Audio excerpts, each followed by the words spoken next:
Aujourd'hui, on entre dans une zone grise, une zone où la diplomatie rencontre les coulisses, où les deals politiques se mêlent à des ambitions personnelles et où les frontières entre influence, manipulation et trahison deviennent difficiles à distinguer. Une zone que, soyons honnêtes, beaucoup d'hommes adorent analyser parce qu'elle touche au rapport de force, à la stratégie brute, au jeu d'échecs géopolitique où chaque mouvement peut redessiner le monde réel. Ces dernières heures, un document explosif a été révélé. Bloomberg a publié l'intégralité d'une conversation téléphonique tenue le 14 octobre 2025 entre Steve Witkoff, envoyé spécial de Donald Trump, et Yuri Ushakov, conseiller diplomatique de Vladimir Poutine. 5 minutes. 5 minutes qui dévoilent un entrelacement dérangeant de proximité, de conseils et de calculs politiques. 5 minutes d'un échange qui, en apparence banal, expose peut-être l'un des plus grands risques diplomatiques du moment. Et surtout, 5 minutes qui soulèvent une question simple, mais inquiétante. Au nom de quelle paix, et pour servir quels intérêts, des hommes haut placés façonnent-ils l'avenir d'un pays en guerre? Dans cette vidéo, on va disséquer cette conversation. On va comprendre ce qu'elle révèle vraiment. On va mettre le doigt sur les implications, les enjeux, les dangers, et on va essayer de comprendre si cet épisode n'est qu'un incident diplomatique parmi tant d'autres, ou un signal alarmant pour la sécurité européenne et l'équilibre mondial. Prenez un café, installez-vous. On part loin dans les coulisses du pouvoir. Avant de décortiquer phrase par phrase ce qui se dit dans l'appel, il faut poser les bases. Premier problème, la nature même de la conversation. Nous ne parlons pas d'un diplomate chevronné qui échange avec un homologue étranger sur un protocole officiel. Non. Il s'agit d'un homme d'affaires américain devenu envoyé spécial, Steve Witkoff, qui parle avec l'un des conseillers les plus influents du Kremlin. Leur ton est familier, presque amical. Et dès les premières secondes de l'appel, quelque chose semble déjà décalé. Deuxième problème, le contenu. Ce que Witkoff propose, ce n'est pas seulement une manière de faciliter une conversation entre Trump et Poutine, il donne des conseils stratégiques, des astuces psychologiques, des éléments de langage susceptibles d'orienter la politique américaine sur le conflit en Ukraine. Il suggère même de préparer le terrain pour que Poutine félicite Trump et elle aide à se présenter comme un artisan de la paix. Le genre de stratégie qui, dans l'ombre, pourrait modifier la perception d'un conflit majeur. Troisième problème, le fond du deal. Derrière les discussions polies, une idée revient. Céder ou échanger des territoires ukrainiens pour arriver à une solution.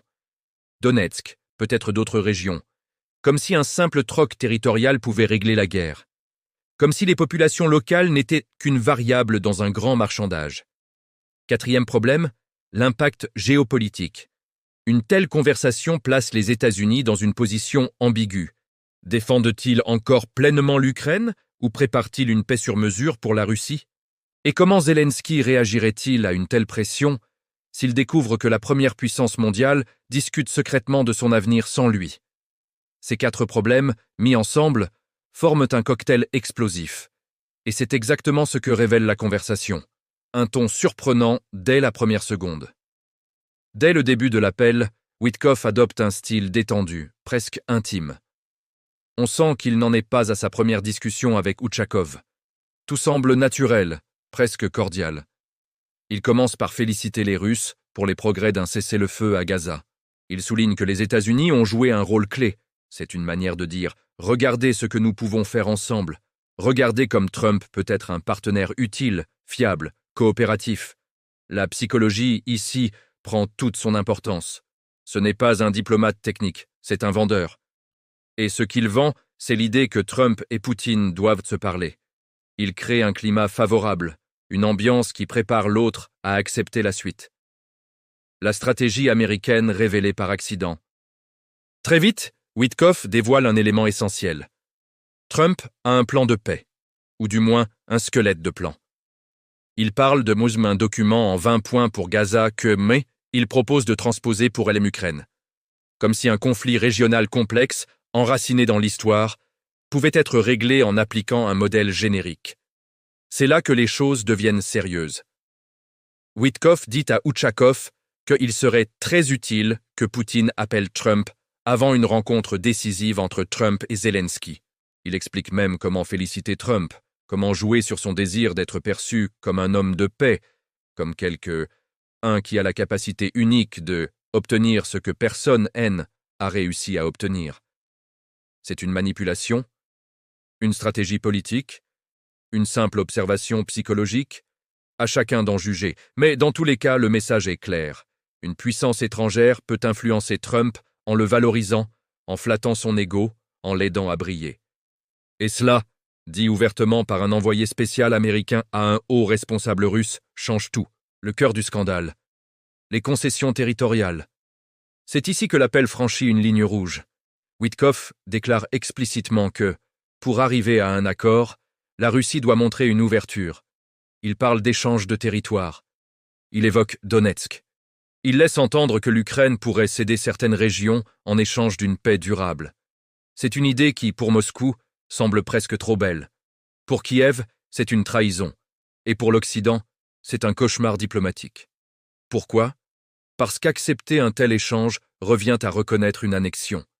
C'est légitimer la force. C'est dire au monde que, si une puissance attaque, occupe et insiste suffisamment longtemps, elle finira par obtenir la récompense. L'appel montre que Witkoff ne parle pas en position neutre. Il donne des conseils. Il suggère une direction. Il indique même comment présenter l'idée au président russe pour que celui-ci soit réceptif. On n'est plus dans la diplomatie classique. On est dans une zone où les intérêts nationaux se mélangent aux préférences personnelles des un homme et aux ambitions politiques des un autre. La réaction des deux camps, tension, colère, méfiance, une fois la conversation révélée, les réactions ne se font pas attendre. Côté russe, Outchakov reconnaît que l'appel est authentique et dit être indigné de la fuite. Il accuse des acteurs inconnus d'avoir saboté les efforts de paix.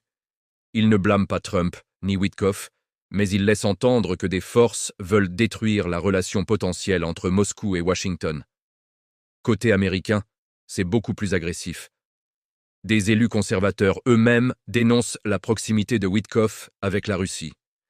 Certains parlent d'un comportement dangereux, d'autres suggèrent qu'il devrait être retiré immédiatement de toute mission diplomatique. Et dans les milieux pro-Ukraine, la colère est immense. Pour eux, cette fuite prouve ce qu'ils craignaient, que leur avenir puisse être négocié à huis clos sans qu'ils soient consultés, voire contre leur volonté.